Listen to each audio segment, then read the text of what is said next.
Stepping up our game, rising from the underground, playing our sound to the overground crowd, making it for the girl that never turn the sound down. We blast our tunes so loud, come around in the bus.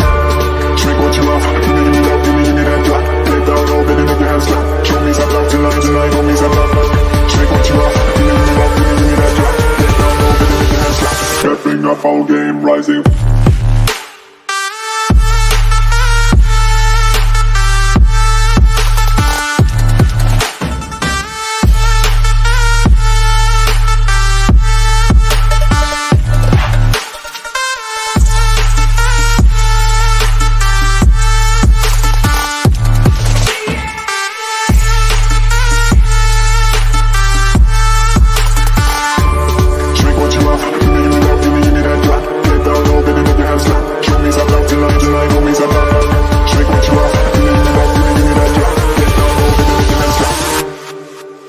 Stepping up our game, rising.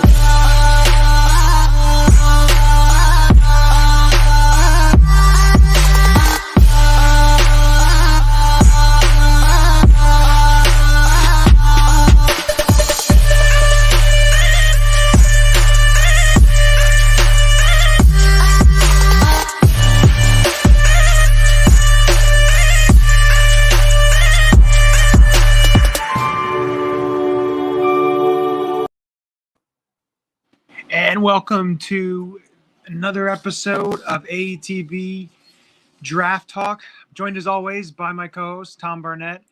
Two huge trades go down. We had a certain, we're talking about some pro days, but that all changed with these two massive trades that went down.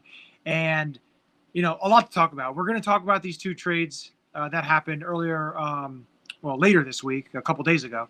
And we're also going to do a mock draft. So it's going to be a little bit of fun here tonight, but pretty crazy, right, Tom? Yeah, I honestly was not expecting that at all. I had all my notes ready for pro day. Jason's mad, so we'll get into that in the details. And to break it all off, the first trade that went down was Miami and San Fran. This was super shocking because San Fran goes up to number 3. So they get the third pick. For me, that's for the quarterback. It's for a quarterback, whether that be Trey Lance, whether that be, I don't think Zach Wilson gets them, but whether it's Trey Lance, whether it's Mac Jones, or is it Justin Fields. So that's interesting. And then with Miami dropping down to 12 and getting a 2021 third, plus getting 2 more first-round picks. That's just they got a haul, and they've been doing that ever since they traded Laramie Tunsil. They've been getting their draft stock is absolutely, their cupboard's full basically of all assets from the last couple of years. I think the interesting thing here though is where does San Francisco go at quarterback? I think at number 2, Jets are going with Zach Wilson. I don't think that he's going to be there for San Fran. They have to know that. With Saleh as a head coach for the Jets, I think that they spoke to him first, kind of felt him out to see where he's going. Where do you see San Fran going with a third pick quarterback-wise? So when I first saw it go down, Trey Lance popped right into my head. It was Trey Lance. Just because they did also say that they're not looking to trade Jimmy Garoppolo. So if that's the case, Trey Lance – he gets to sit a year, learn an offense, sit behind Garoppolo. Now, Garoppolo's had an injury history. Garoppolo gets hurt, then Lance is in there. But I know there's a little bit of doubts creeped in the last, last 24 hours, thinking about possibly Mac Jones. But I think they go. I think Lance may be the guy for them, and that's what they needed to get up there. He was not going to slip to 12. There was no way. And I think the team that they wanted to get ahead of was Carolina, because I think Carolina had a lot of interest in Lance as well. Yeah, I think Carolina would have been a great fit for Lance. I kind of see them going the same way. I was kind of on the same thought train as you, where right away Lance jumped out for me as a great fit for a Shanahan offense. The amount of play action he can run. Like Lance is just a great fit working the short passing game. Then a lot of people are talking about Mac Jones as a potential fit, kind of seeing him as kind of like the Matt Ryan for Shanahan. I kind of saw Orlovsky kind of saying that Shanahan likes two things that he values most in a quarterback: the natural throwing motion and his upper body torque and the ability to generate zip. And he was saying that Wilson and Jones kind of fit that bill the most out of this draft class. I don't know if I really agree with that, or if I'd really give up 3 first-round picks to move up for Mac Jones, because I don't really know what he offers in comparison to Jimmy Garoppolo that makes you want to give up 3 first-round picks. So I'm more between Lance and Fields, to be honest. Yeah, so that goes down, and then all of a sudden, I don't know if it was like 15 minutes later, maybe 20 minutes later, then there's news that the Eagles make a trade. So, and of course, the Eagles make a trade with Miami then. So, you have the Eagles then going ahead, and they are trading their number 6 pick to Miami. So Miami moves back up to 6. They move back up in the draft to 6, and they get the Eagles 2021 5th-round pick. The Eagles get number 12, so the Eagles move back to 12. They get a 2021 4th-round pick, which the Eagles don't have any 4th-round picks, so that they move up with that, and they get a first-rounder from Miami next year. I think this is perfect. I absolutely love this trade.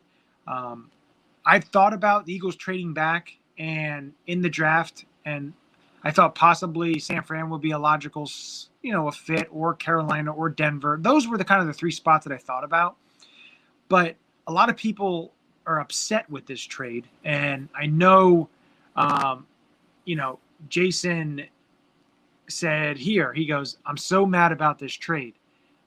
For me, I don't think you can be super angry about it, because what have Eagles fans been clamoring about? You want to trade back to get more assets, or you wanted to get younger. You want to fill this team with youthful talent. You want to do that, but then if they trade back, then you're going to piss and moan about trading back. The thing is, you can't have it both ways. And I saw some people complaining about, oh, well, Dallas and the Giants are picking ahead of you now and everything. You need to stop worrying about other teams and worry about your team. If the Eagles are worrying about Dallas and they're worrying about the Giants, then they're already off on the bad foot, because they're not worrying about themselves. They need to worry about themselves, make the picks. You're getting a plethora of picks, plus possibly 3 first-round picks next year, all depending on, the Carson Wentz. To me, it's a no-brainer. You stack the roster with young, youthful talent. And for the people thinking that there's generational talent in the top end of the draft, you're not going to get anybody, worth selecting. The Eagles drafted a defensive tackle with the 12th pick back in 2012. His name was Fletcher Cox. So I don't think when you're drafting at number 12, also Houston did draft a guy named Deshaun Watson at number 12 as well. So just because you're drafting 12 doesn't mean you're not going to select a very talented player. So I love the trade. I know you talked a little bit about liking the trade as well. Yeah, I'm a fan of the trade for the simple fact that you're getting a first-round pick next year. The potential to have 3 first-rounders next year, it's just incredible, to be honest. I mean, how often does that really happen? Plus, it also sets you up for the fact if Hurts does bomb this year, you're in perfect position to try to trade up to get your next guy of the future if he's not a fit for Sirianni's offense. Yeah, and the thing about it that I really like is at number 12, there's so many options you can go, because when you're sitting at 6, and we'll get into it when we get in the draft, the player you have selected for the Eagles, I don't think you would want to pick him at number 6. There's more options when you get to 12, and there's options for the Eagles. If there's a player they like at number 8 or number 9, they could trade up and get that player too. So there's options for them, or they stay back at 12. But they have the most draft picks in the league right now. They're tied the most. They have 11. So to me, it's great situation, because next year they're going to have possibly 3 first-round picks. If not, they'll have 2 firsts and 2 seconds, all depending, of course. But they're also going to have a good amount of cap space. So they need those extra picks, because they're going to have those older players on their way out. Then this is a time where you bring in the youth movement. And George makes a great point here. Defense is no longer a reach at number 12, which is very, very interesting. So we're gonna get into the mock draft. Tommy did a mock draft, so we're gonna get into that. We're gonna go pick by pick, just because with these two huge trades, I felt there was a mock draft needed because there's so much shakeup now in the draft, and I know you agreed with me, Tommy, on that. Yeah. Plus, we have a lot of changes post free agency. Exactly. So there's still moves being made in free agency. There's still teams, adding players to the roster. So, and the other thing is I want to throw out there. I mentioned it on Twitter yesterday twice. First before the trade, and second after the trade. Everyone complains the Eagles don't have any money to sign their draft class, which is not true. So the Eagles have 11 picks. Yes, we know that. They need $4.3 million in cap space to sign all their rookie class, their rookie pool. And last year they signed it after July. I think it was like late July, July 26th. So Alshon and Malik Jackson's $4 million come onto the book, or come off the books. They get that in space. So basically they need $300,000 to be able to sign their whole class for next year. And that's if they make all 11 picks. So there's a little food for thought. But let's get into this mock draft and some surprises and some fun. So, all right, number one, no surprise at all here. We've been talking about this. Everyone's talking about this. Not really much more to even really say about it. Trevor Lawrence is going number one unless something seriously bad happens to him between now and the draft. Yeah, it's a no-brainer. Trevor Lawrence has been the guy. He's going to be the guy. He's that number one pick for Jacksonville too. So that's kind of an easy one. Yeah. Number two, I think, is almost set in stone with the timing of that trade. The fact that it happened at during BYU's pro day, I feel like that was the Jets basically came in and said, okay, we just want to talk to Zach Wilson a little bit, get a feel for him in person before we know for sure he's our guy. They did that. They told San Fran made their trade. So I'm feeling Zach Wilson at number two. Yeah, and for me, like his pro day really showed, a lot of his skill set, what he can do, and I feel like that's definitely, the Jets want to basically this coaching staff and everything. They want their guy. So, Sam Darnold maybe on the way out, and I did see there was a report also that they're not inclined. They don't need to have a first round pick to trade him. So I could definitely see them trading Sam Darnold for possibly a second or third round pick. Just to, it's not going to work if you have Darnold and Wilson both on the roster. I just don't find that feasible. So, but definitely Wilson, I see almost a lock here. My opinion there. Yeah. Number three, we touched on a little bit earlier when we were talking about the San Francisco trade. I'm sticking with Trey Lance there at number three. Just as I was saying earlier, I like the way that he fits Shanahan's offense. I think that he offers such a different skill set than Jimmy Garoppolo with his ability to move outside the pocket. I do think Fields, though, is also another good option. I think he's a little bit more of a down the field vertical passer than Trey Lance, where I think Lance is a little bit better of a fit.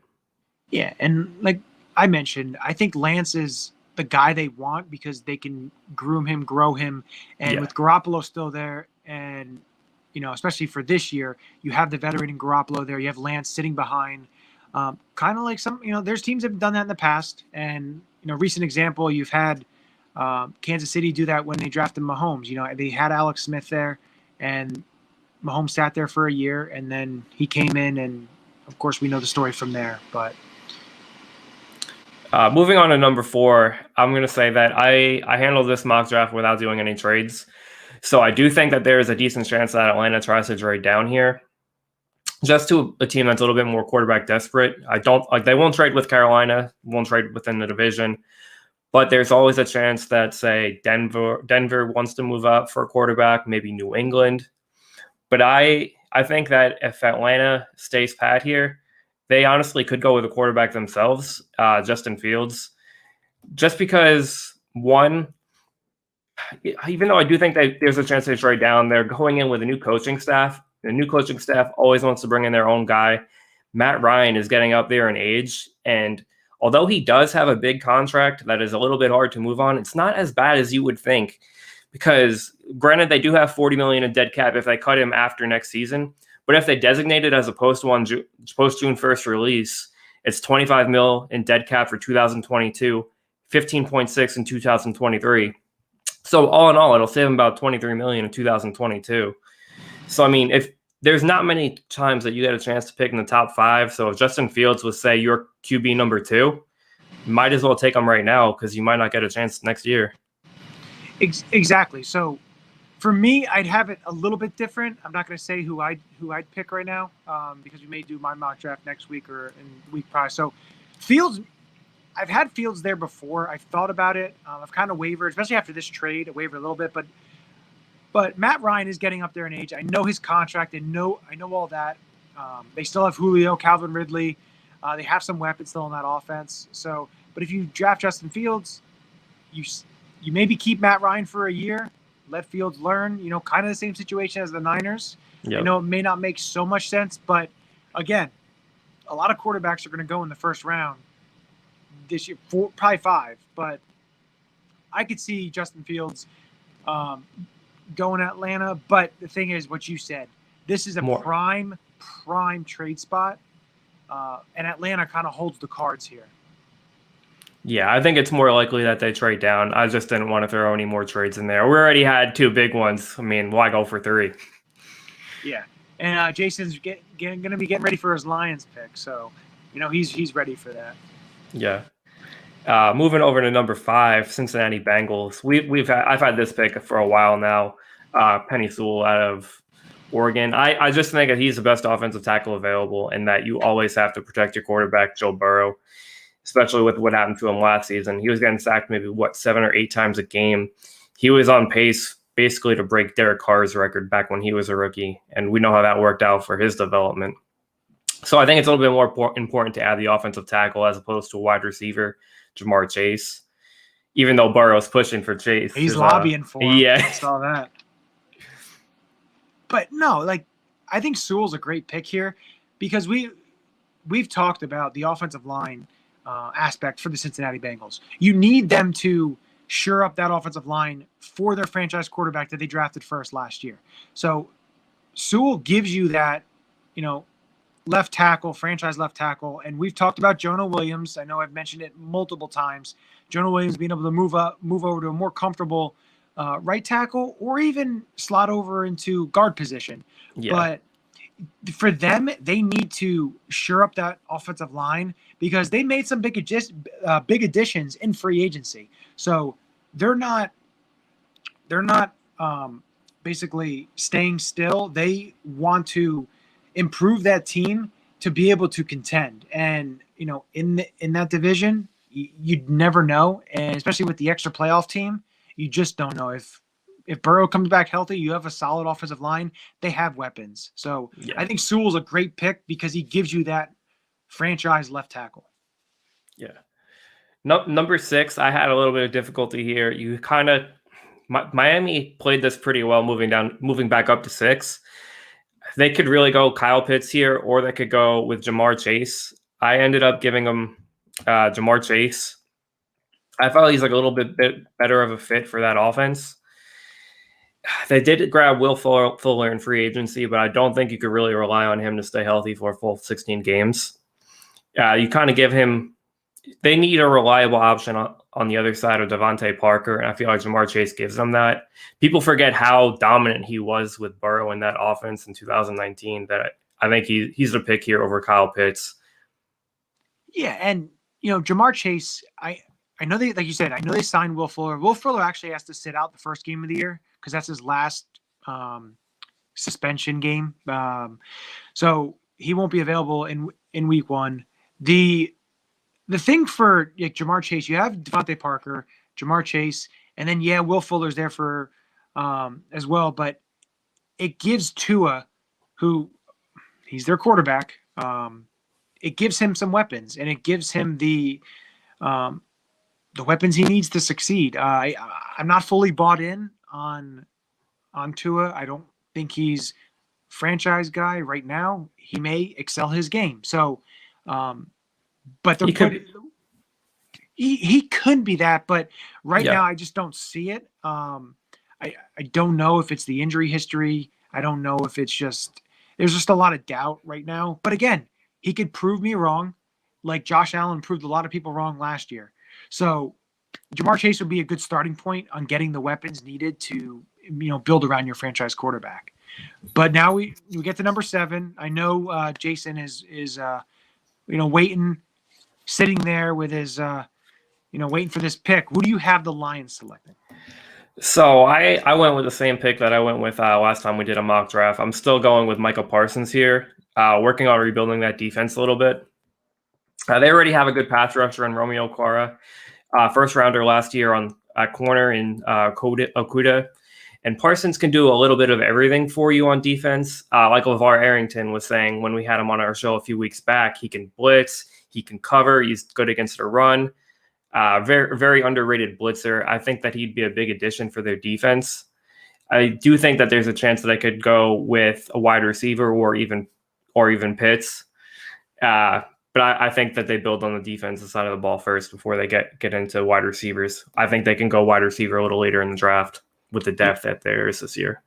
Exactly. You get a playmaking linebacker that can do so many different things, and you're building that defense, which they need to. As we saw it last year, their defense was not very good, especially when they kept bringing in. I think they had maybe 6. I joke with Jason. I think 6 or 7 different old Patriots on the roster. So they kind of went a different route on there, and they need to start building this defense and to be able to put it together. You're not going to find, a player of Parsons' caliber in the later rounds. So you get him now. You can find reliable players, receivers, and everything in the second, third round, especially in this draft. But I think Parsons is a great pick here. Yeah. Going to number 8, I felt a little bit bad for Carolina because I missed out on their quarterbacks. So I ended up giving them Kyle Pitts, a little bit lower than most are expecting Pitts to go, I feel. I do feel that there is a chance that they go with Mac Jones. I mean, they did get to scout him in the Senior Bowl a little bit and coach him up with Matt Rule. I'm just not 100% sold on him. I don't think that he offers up much more than Teddy Bridgewater is going to give you. I would go Kyle Pitts. They already added Dan Arnold from Arizona in free agency. I can see them going with a bit more 2 tight end sets, especially with Christian McCaffrey coming back. You'll have an extra blocker in there, and they did lose Samuel in free agency to the Skins. So I think Pitts would be a good fit for them. So this is a perfect scenario. If Pitts is available at number 8. I knew it was turning in there. Yeah. You could see the smoke going. Yeah. See, this is where you can think about the Eagles possibly calling Carolina to move back up into the top 10, jump ahead of the Giants and Cowboys and all that, and be able to select Pitts at that spot. Now, of course, we didn't do trades on here, but you're able to go there because you also have a tight end that Carolina needs. You have a guy like Zach Ertz you can try and package in a deal as well and maybe give up another pick to be able to move up into that number 8 spots. But that's something that, it is a possibility that, that could happen. But that's just something that as you said, you could see it turning when that pick came down. That's what I thought about. If they're not sold on Mac Jones, I could definitely see that as a possibility. So Jason asks, what would you give up? What would you have to give up? So at 8 and 12, you'd probably have to give up. And if you're giving up Ertz too, we'll throw that in there. If you're moving up from 12 to 8, you may have to give up possibly your 3rd round pick, number 84 they have. So if you give up 12, 84 to get up to number 8, that may do it. If you have to throw in Ertz, you may have to do that. Maybe get like a 5th or 6th round from Carolina as well. There's possibility there. But if you don't think of any players, it may just be 12 and 84 for 8. That could be definitely a possibility. But it's not out of the, it could happen. Absolutely could happen. But that's kind of what you would need to do to give up and to get up to number 8. But going to number 9, Denver. Now, Denver signed 2 corners, Darby and Fuller, who was released by the Bears. So I don't think corner is a real big need for them right now because of adding those two, basically a number one, number two. Plus they re-signed Kareem Jackson, who's a safety. So their secondary, plus they re-signed Justin Simmons. So their secondary basically is kind of intact. So I don't think that's a major need in the first round for them. So where do you think they should go? Yeah, corner is initially where we had them the last few times we've done mock drafts. I thought Surtain, Farley, Horn, they all could fill in there in Denver, but with the amount they've already invested in the secondary, I thought Denver's pick was honestly a little bit on the harder side. They don't really have that one glaring hole or need where that's the main projection. I ended up going pretty different here from the consensus. I went with a linebacker, Jeremiah Owusu-Koramoah out of Notre Dame. I see him going mostly right around the 15-20s. I don't really see him as a reach here, though, at number 9 because of the amount that he can bring to that defense. They kind of probably hope that Parsons falls here, but I don't really think that he's going to get past the Lions. But he's so versatile and good in coverage. I don't really see them taking Mac Jones and giving up on Drew Lock, especially on a first-round pick, unless it's one of the top 4 guys, and they're able to trade up there with Atlanta. But there's so much to like about JOK. I mean, you just give Drew Lock one more year to see if he can learn Pat Shurmur's offense a little bit better, because he had a shortened offseason last year. Then he missed some time with COVID. I feel like give Lock one more year, see what he has, get a playmaker on defense, and work from there.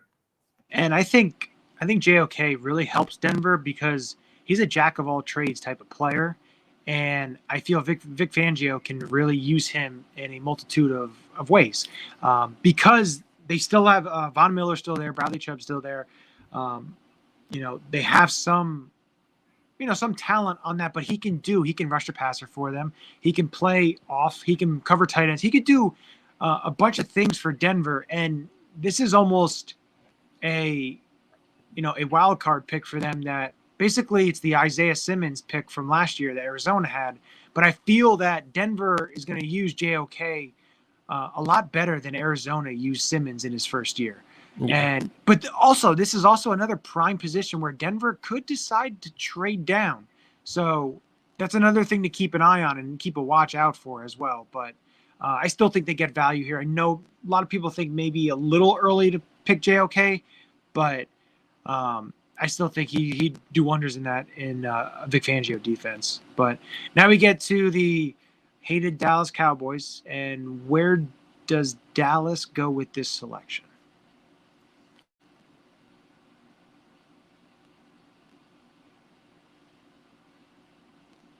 I think Tommy muted himself. There we go. My bad. So we've been talking about Pat Surtain a little bit. Even I was talking about him when they were in the top 5. But I think Pat Surtain's a good fit for that defense. When Dak was healthy last season, they had no problems on offense. So, I mean, I wouldn't go with Devonta Smith here or anyone like that. I'd work on the defensive side of the ball first. Pair Surtain with the second-round pick last year from Alabama, Trayvon Diggs in that secondary. That defense was costing them games last year. You need to work on improving that before you focus on the offense anymore. Yeah, and, Surtain will, he'll pair up with Diggs there in Dallas. Dallas lost Awuzie, so they need to get another corner, a starting corner, and, to pair it off with Diggs, they get his former college teammate in Surtain. It's a value pick. It's something they need. I think it's a good selection. I think Surtain's going to be a good pro. But next we go to your New York Giants. So I know almost the thing is it's the board's wide open, but they don't need a receiver this time. No, I mean, some people still have the Giants taking a receiver like Waddle because he brings that different element to the offense. I didn't really see it that way. I went offensive tackle, Rashawn Slater. There's a lot to like about Rashawn Slater. He has experience as an offensive tackle and an offensive guard. The Giants were big spenders in free agency. They went after Kenny Golladay, wide receiver. They brought in tight end Kyle Rudolph. They brought in a corner, Adoree Jackson. So, I mean, I don't really see him going corner either with bringing in Jackson, but they added these weapons on offense but you can add all the weapons you want. If you don't have an offensive line, they're not going to do anything. The Giants have an extremely young offensive line. Andrew Thomas, Shane Lemieux. They also have Nick Gates, who is new to center. Will Hernandez is on an expiring contract. I would like bringing in Rashawn Slater. You can move him to guard or tackle. Right now, they're slated to start Matt Pert, who was a third-rounder last year, and they have Nate Soldier there, who has never played right tackle before. So I feel like Slater would be a great pick here. Yeah, so that's a great pick. And you said it best when you said that doesn't matter, who you have. The offensive line's young. If the offensive line struggles, the quarterback's going to struggle. And, if you can't block the defensive line, it doesn't matter who you have at receiver. It's just not gonna help you. So I think Slater's a good pick because they can slot him in a number of places, and it really helps the development of that offensive line with all these young guys, and to be able to plug in another potential starter in Slater. That's another good selection. And people are thinking that Smith is going to be going to the Eagles, so there's someone thinking Waddle or Farley, or possibly somebody else. Who do you have the Eagles selection at 12? Some Eagle fans might hate me, but I'm a Giants fan. You probably hate me anyway. I'm going J.C. Horn, corner out of South Carolina. I think that there's a great chance that he ends up being the best corner in this draft. He's a very physical corner. I feel like he's going to fit really well in the defensive scheme Philly's going to try to implement. You guys missed out on Adoree Jackson to the Giants, and the secondary is looking kind of weak, to be honest. I think playing in the NFC East, though, you guys really do have to work on shoring up the secondary, because look at the Giants just added Kenny Golladay. Dallas has 3 great wide receivers, and Washington just added Curtis Samuel, and they already have Terry McLaurin. So, I mean, that's 6 games right there going against pretty good wide receiver cores. I feel like adding J.C. Horn would be a great idea here. I could see wanting Devonta Smith here because he is kind of sliding a little bit to 12, but there's really a lot of value in the second round in wide receivers. Yeah, so I love this pick. Thank you, Jason. Jason said, no one hates you, Tom. We love you. So possibly, unless Peanut's watching. We know he may comment on it. But so J.C. Horn, I love this selection. He measured 6 foot. He ran, I think it was like a 4.3, like a mid 4.3s, 40, and 33-inch arms. Super physical. He's not afraid to come up and hit you. He's not gonna just throw his body at you and not actually, tackle you. I absolutely love this selection because, like you said, you need the secondary. You need the corners. You have Slay there. You signed Anthony Harris. You need another outside corner. They may go ahead and pick up a veteran as well, but J.C. Horn is a player that you can build for because, again, if Hurts winds up playing well and next year you have a potential 3 first-round picks, you can get another corner who's coming out, and there's another guy. I saw someone put it on Twitter. I think it was actually our buddy Chris, who came on our show a couple times. He said J.C. Horn, he said Derek Stingley. That would be an absolute great combo. But Stingley's top 5. Exactly. But you can always move up. But again, talking about J.C. Horn here, to me, he's my cornerback number 1. He's my number 1 guy. And it just shows you and it's not just the pro day. You put on his film, you look and see what he's done against top competition. He plays in the SEC. He plays the LSUs. He plays the Alabamas. He plays these top teams. And I think a lot of people are really noticing him now because of all the numbers and the testing and everything. But if you just go back and look at the film, he has potential to be a bona fide, star player. And he's also working out with Jalen Ramsey, who's, of course, to me, he's the top cornerback in the league. And somebody's mentioned this. It's a lot easier if you look at Pro Bowl corners. The Pro Bowl corners, a lot of them are drafted in the first round. You have a lot of studs that come out in the first round that are corners, not so much the receiver aspect early in the first round with receivers. So that's another thing to think about when you're, hoping for a receiver. And hey, they may draft a receiver and he may turn out to be a stud, but it's not a guarantee. But I absolutely love this pick. Moving on, LA Chargers are sitting there at number 13.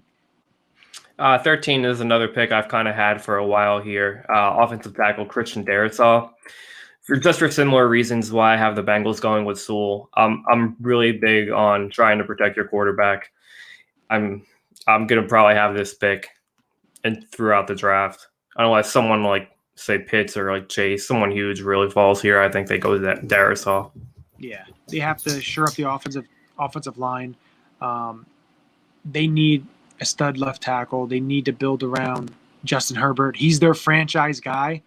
You need to say, we're going to protect you. And that's the way you build your teams. And I think Darrisaw makes perfect sense for the Chargers at number 13.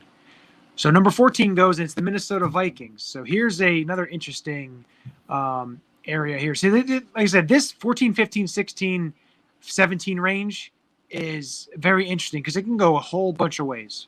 Agreed.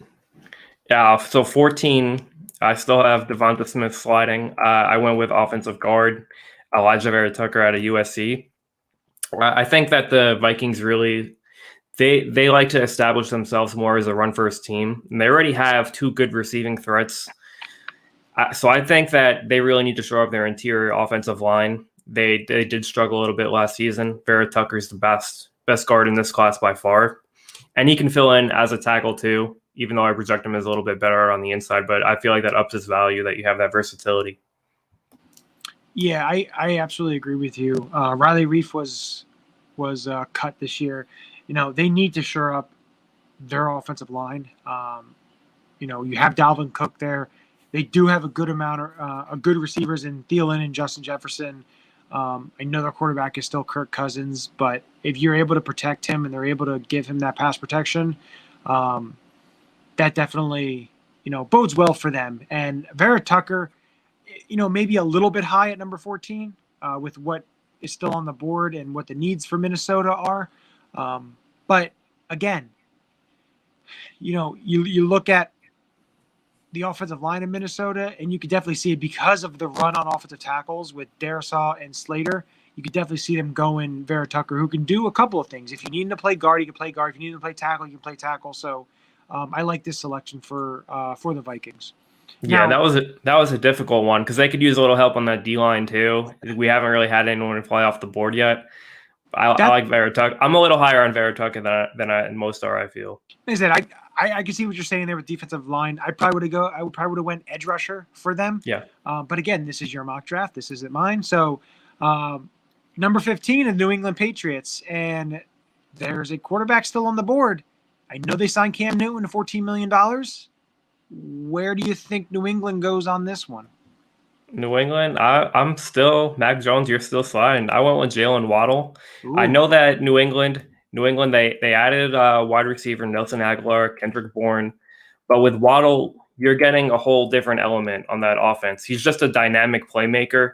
His speed with Cam Newton and the way they wanted to run the ball last season, I feel like it really opens up with what New England wants to do on offense. They'll be able to stretch the field a little bit more vertically. He just instantly becomes the best player on that offense. I like what he adds a little bit more than Devonta Smith would for them, or even Mac Jones as opposed to starting Cam Newton. Yeah, and you looked at, they have Edelman, but Edelman's a slot receiver. You have Aguilar and Kendrick Bourne, Jacoby Myers. I think N'Keal Harry gets traded. That's just my opinion there. But Waddle gives them a bona fide deep threat that they don't have. And they added two tight ends in Jonnu Smith and Hunter Henry. So they added some talent there that they needed desperately at that position. They still have a plethora of running backs with Damian Harris and Sonny Michel, and they just re-signed James White. So, and they signed a bunch of players on the defensive side of the ball too. They went out hog wild. They signed players. The Patriots are ready to contend. And, getting a guy like Waddle really helps their offense because who knows how much longer Edelman's going to be on the team. And, they need that bona fide deep threat. And that's what Waddle gives them. So number 16 is Arizona. 16 Arizona, their biggest need right now, I think, is at corner. I went with Caleb Farley, who I think he's on the trend. He's trending downwards right now. He's about to have back surgery, but he's really a top 10 talent. The team that already lost Patrick Peterson. Secondary was weak last year. So I feel like he's kind of worth the gamble here. You're kind of getting a top 10 talent. If he does stay healthy and does play like he did before he opted out, you're getting a fantastic player here. Yeah, At a position of need. Exactly. Farley, Arizona did sign some veterans. They signed Malcolm Butler, but they need a young guy like Farley, and Farley has all the tools. The injury history is a little bit concerning, which could cause him to fall a little bit. But again, I don't see him getting past the middle of the first round just because of the talent aspect and the needs of these teams in the middle of the first to just let him slide even past them. So I think Arizona getting Farley's a good bet for them. Number 17, Las Vegas Raiders. Again, they got a bunch of needs, especially on the defensive side of the ball. Where do they go here? Yeah, I have them going defense. Finally, first edge rusher falls off the board with Kwity Paye, player I'm pretty high on. They've really lacked the pass rush there. It's ever since they traded Khalil Mack. They thought bringing in Farrell in the first round a few years back was the answer, but he really hasn't panned out for him. But you'll get an athletic freak in Kwity Paye. He's already great against a run, and he showed promise this year in his 4 games, winning as a pass rusher. Didn't really have the sack numbers, but he was putting consistent pressure as a pass rusher. So I like the fit there in Vegas. Yeah, and I think what Vegas needs is they need Max Crosby to play like he did when he came out of college as a rookie. They need him to play to that level. He dipped a little bit last year, but adding a guy like Paye to that defensive line is key because they need the pass rush. They need to be able to put pressure on the quarterback. They were using, Tack McKinley and Vic Beasley, and they were just trying, Carl Nassib. They were just trying to get as much out of any of these players as possible, and a lot of it just didn't work out. And it was evident watching them play last year. But Kwity Paye is a great selection there for them. Gets them something that they absolutely desperately need in a pass rush. But number 18 here, Miami Dolphins. I know we did see a Najee Harris possibly at 18 ? Where do you think Miami goes? I saw someone saying Najee. I also saw. Now this was tempting to me when I did my mock. The opportunity to give Miami and to a Jamar Chase and Devonta Smith. That was honestly really tempting. Just double dipping here, but I honestly had to go with an edge rusher, Azeez Ojulari, just because they already do have Devontae Parker. I feel like there's only so many room for so many receivers in that offense. With Azeez Ojulari, he has a lot of twitch and speed. He's going to be a great pass rusher, but he does need a little bit of time to develop his moves. Only a redshirt sophomore this year, so he's not quite there yet all the way, but he has a lot of potential.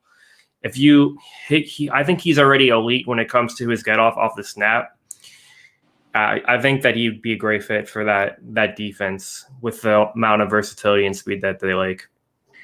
Yeah, and you also have to remember they traded Shaq Lawson to Houston, so they need pass rush, and it's definitely something that the defense absolutely is going to need. They need the pass rush, and he may not be a day one starter, but he's going to be in the rotation to be able to. They're going to be able to use him at his strength, and is to be a situational pass rusher to start, to be able to grow into more of a steady pass rusher starter along the lines of that. But that's definitely super valuable for them with their second selection, already getting the wide receiver at number 6. But, adding Ojulari to that defensive line is going to be beneficial for Miami. Number 19 is Washington football team. So finally we get the last quarterback of the first round off the board. I went with Mac Jones for them. Fitzpatrick's up there in age, and he's really there just to be a bridge quarterback. I don't really think that Heineke's probably going to be their franchise quarterback. But Mac Jones is probably not going to help them win now this year, but there's a chance that he could be their guy of the future. He is a good pocket passer, just not 100% ready yet. He only has 17 games starting under his belt. I feel like that kind of gets overlooked a bit. Everyone hates on Trey Lance for just playing one season, where you kind of have the same thing with Mac Jones, but they already have some decent weapons on that offense in Washington with Terry McLaurin, Antonio Gibson. They added Curtis Samuel. So I feel like Mac Jones is a possibility if he's still here in 19. Yeah, and the one, I'll put it this way, Chicago could be calling above there, at Miami or Las Vegas. If Mac Jones falls that far, Chicago needs a quarterback because, you have Andy Dalton, but Andy Dalton's, again, like you said with Fitzpatrick, he's a bridge quarterback.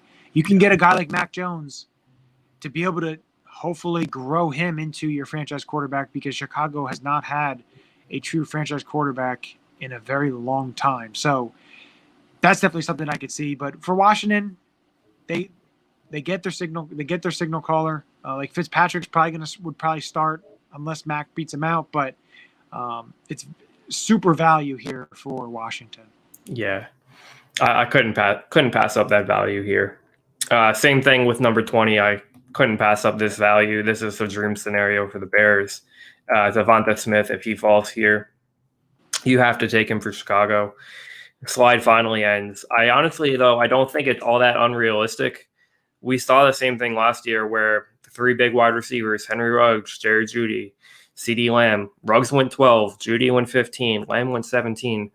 So honestly, I don't really know if 20 is all that much of a stretch for Smith. Yeah, he did win the Heisman, but teams are concerned about his weight. Teams are concerned about the amount of screen passes that he caught at Alabama to generate his yardage. I still do like him as a fit. I think he's a great talent, but I mean, he just does give it a great weapon opposite of Allen Robinson. So I feel like he's a good fit here, but I honestly wouldn't be that surprised if wide receivers do drop a little bit in the draft this year, especially with the amount of depth throughout essentially every round. Yeah, and it's perfect for Chicago. You have, like you said, you have Allen Robinson, you have Darnell Mooney. I don't think Anthony Miller is going to be there. I think they're going to deal him. But Devontae Smith slides right in there, able to give Andy Dalton some weapons on that offense. But Devontae Smith falling there, it's right into the lap of Chicago. Number 21, Carson Wentz's Indianapolis Colts. Indianapolis Colts. I can't even say it right. 21, I stuck with my pick from last time. I'm still going with Tevin Jenkins, an offensive tackle I'm higher on than most are, but I think he's one of the most underrated tackles in the draft, and it's a big need right now with Anthony Costanzo retiring and how important it is also to protect Carson. We saw what happened to him last year when his offensive line faltered. I think it's really important to keep him upright, keep his confidence up, give him a chance to succeed in Indy. If you want to do that, you got to get him an offensive line. Yeah, and Jenkins gives them that offensive tackle that they need. Now, they did sign Sam Tevy from Los Angeles. He may be the bridge starter basically at left tackle. He played a lot last year for the Chargers, but definitely offensive tackle is a need for Indianapolis. Yeah, we saw how bad the Chargers line was. Yeah. So it may not be that great of an upgrade, but number 22, Tennessee. Two pass rushers went off the board above them. Where does Tennessee go? So initially I had them going pass rusher last time we did a draft. I think I had, but I switched it up a little bit since I did sign Bud Dupree. I went with a wide receiver, Rashad Bateman, since they lost Corey Davis in free agency. They also lost Jonnu Smith too, so I feel like they're going to need a few weapons for Tannehill. And Bateman gives them that big physical wide receiver that can play the outside. Yeah, and I think Bateman gets slept on a little bit just because of the other receivers ahead of him. And I know he had a down year, but if he gets into the right fit, into the right team, it could be the whole Justin Jefferson aspect of if he gets onto a team that's going to use him correctly, he could wind up having a very successful first season. But that's a good value pick for Tennessee because it's a need that they have. Losing Corey Davis, Bateman's like the same, like gives you that similar same size, similar build, big-bodied receiver. But that's a great fit for Tennessee. Number 23, the Jets' second selection. They went Zach Wilson at number 2. Where do they go at number 23? I considered double dipping on offense, maybe adding a receiver here. I ended up ultimately going with a corner, Greg Newsome. Mostly for the fact that I see them going heavy on corners in the draft. Allowed 275 passing yards a game, which was fourth worst in the league last year. And they only added one corner in free agency and Justin Hardy from the Saints. Newsome's been rising up the boards lately. I could see them going here at the end of round 1 to get a corner. Yeah, I really like Newsome. I feel he's rising. I really like him out of Northwestern. Great big physical type of corner, and like you said, the Jets need cornerbacks. Adding Justin Hardy, who's basically a special teamer, they definitely need to fill that position with some talent. Number 24, Pittsburgh Steelers. Thinking a surprise could come out here with this one. Yeah, I felt like there were so many ways Pittsburgh can go. They need offensive line help. There's just one player I see him really is just as a fantastic fit for Pittsburgh, and I can't pass him up. Najee Harris. I just love his physicality as a running back. He can do it all. He kind of reminds me a bit of Le'Veon Bell with his patience. He can also, for a big guy, he can catch the ball as a receiver out of the backfield. I just feel like his value here compared to offensive line, there's not an offensive lineman that I love for Pittsburgh, where Najee, I just feel like he's the perfect fit for them. It'll take a little bit of pressure off of Ben, too. Yeah. And James Conner most likely is not returning. So, yeah, I don't think so. Benny Snell, I'm not high on him. Yeah, so they need to shore up. They brought Juju back, so they have Juju back. They have you have Claypool, you have Deontay Johnson, you have weapons there. Eric Ebron for Ben, get him a big, stocky, running back who could do basically everything for you. So that's a great pick at 24. Number 25, Jacksonville. They get their franchise quarterback at number 1. Where do they go? Number 25. Number 25, I went with Sam Cosmi, offensive tackle out of Texas. Cosmi, I feel like he's going to be on the rise. I'm going to get them their franchise offensive tackle to pair up with Trevor Lawrence. Cosmi is going to be on the rise because he had a fantastic pro day. I mean, the numbers that he put up were absolutely insane. I feel like he's going to rise into the back end of the first one with the way teams value offensive linemen. So I feel like Jacksonville's probably going to go offensive line here. Could potentially go on defense, but I like the fit for Cosmi here. Yeah, and the right tackle, Jawan Taylor, has struggled a little bit. So Cosmi selection is definitely a good one. You need to build up that offensive line for Lawrence. Number 26, Cleveland. I couldn't resist the possibility of adding Jalen Phillips here. I feel like Phillips has the potential to be the best edge rusher in this class, but what's going to scare teams away is his injury history. I mean, he had to medically retire at one point due to concussions, but if he's able to stay healthy, he has a lot of talent. And the fact that pairing Phillips with Myles Garrett, that pass rush could be nasty. Yeah, I think Phillips is a great selection here. I think, his makeup and what he can be is, very, very high. He's not the highest that I think. I think there's another, edge rusher that could be the best in this class. But I think Phillips, pairing him up with Myles Garrett and even the interior of that line too, I think it's a great selection for Cleveland. It gives them something they need. Who do you see as that number 1 edge rusher? Is it Teron Jackson? No. I'm not going to go there. Just like my number 1 quarterback is going to be is Newman. No, I'm kidding. But no, you'll see him later in this mock. So I'll let you know once I see him. But number 27, Baltimore is on the clock. It might be here coming from a Penn State fan like yourself, Jason Owe. I had to go with him for Baltimore. They lost Matt Judon and also Yannick. I feel like the Ravens kind of thrive on adding those great pass rushers. Owe, I'm not sure if anyone saw his pro day, but the kid is a physical freak. LeVar talked about him also. I mean, the kid ran in the 4.3s. He's an absolute monster. He's very young and raw, but has a lot of potential. Yeah, he's got the build 6'5", 257, running for how fast he did. I know a lot of people are concerned that he had no sacks last year. That's a big concerning thing for them. But I feel with Baltimore gets so much. They've turned so many players into great pass rushers, and which turned into, unfortunately, some of the time leaving them to get bigger contracts elsewhere, as we've seen multiple years. Matt Judon, we saw Zadarius Smith. You've seen that already. But I think Jason Owa can be a very, very good defensive end. He is not the one that I think can be the best. So I know I'm a Penn State fan, so I know you thought that, but I had to throw it out there. I know, but I think he can be, a very talented player, especially with Baltimore in the way they develop their players. But number 28, New Orleans Saints, they could be looking a couple of different ways here. Where do you see them going? I ended up going with linebacker Zaven Collins out of Tulsa, just because I feel that there's a lot that he can do as a cover linebacker. I'm a big fan of him. I think that there's a lot that he can do for New Orleans. I kind of considered adding a weapon on offense, wide receiver, like Tony or a Rondell Moore. But you also have like Elijah Moore there in the second round you could also go with. There's not really many players like Zaven Collins that are really left at linebacker. So I ended up picking up him for the Saints, Zaven Collins. And you also have to remember the New Orleans Saints did lose.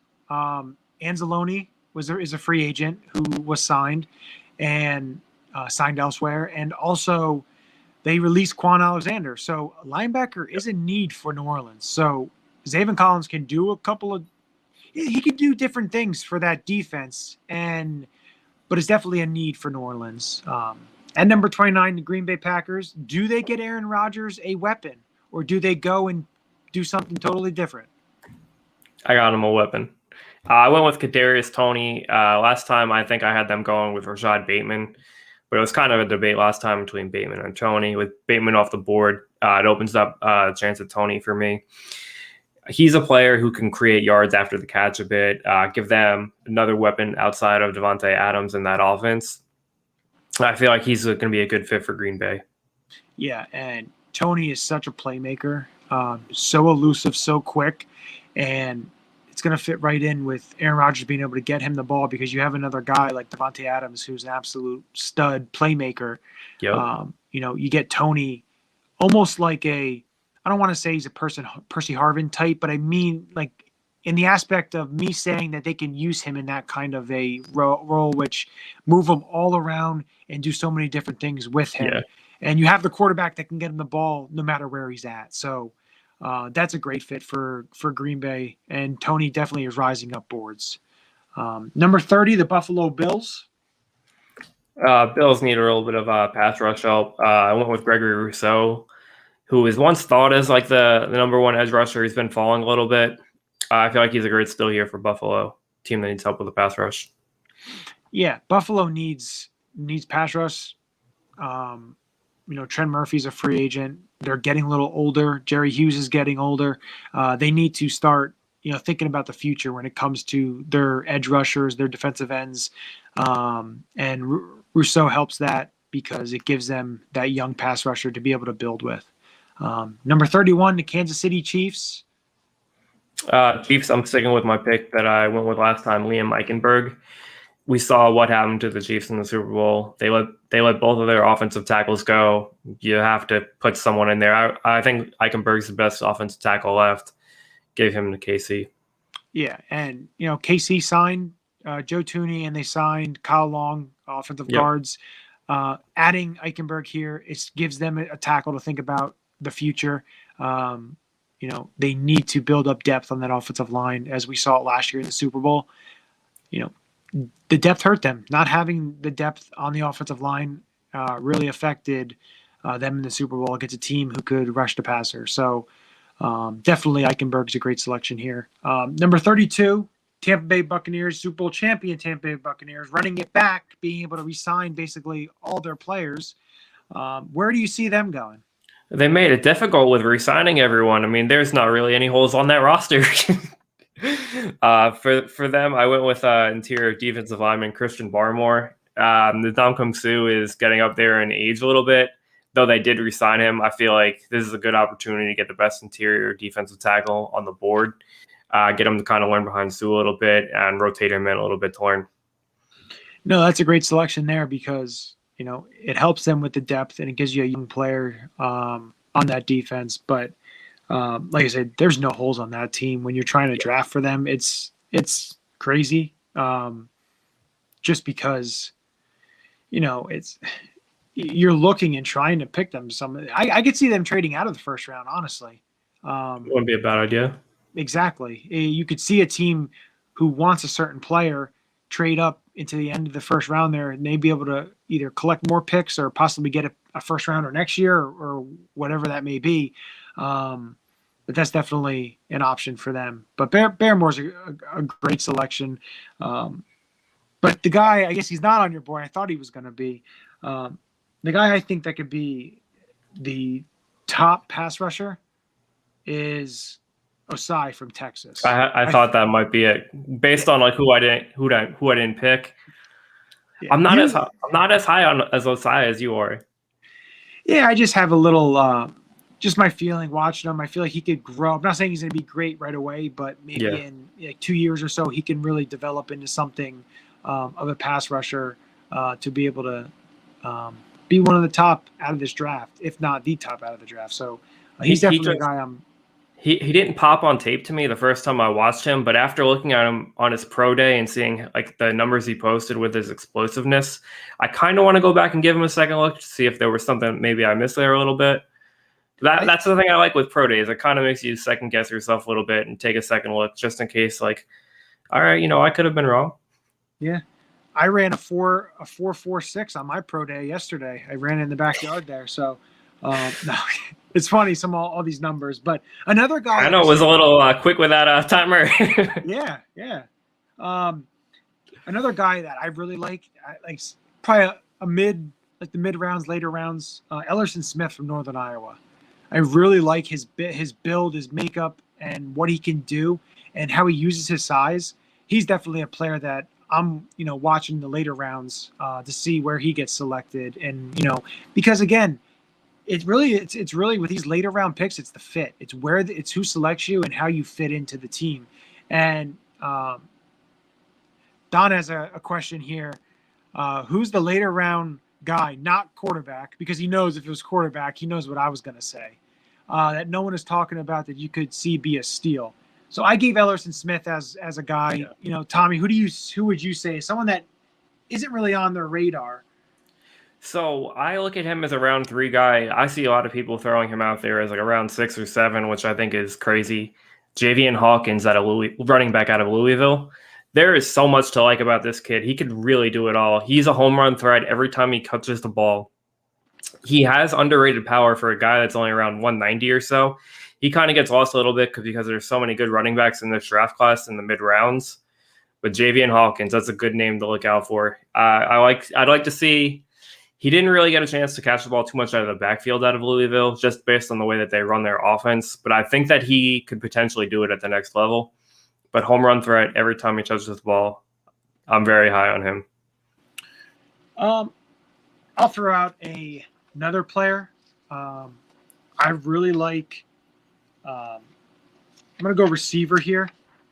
I know you and I've kind of talked about him, especially that he didn't test the best. Jalen Darden from North Texas.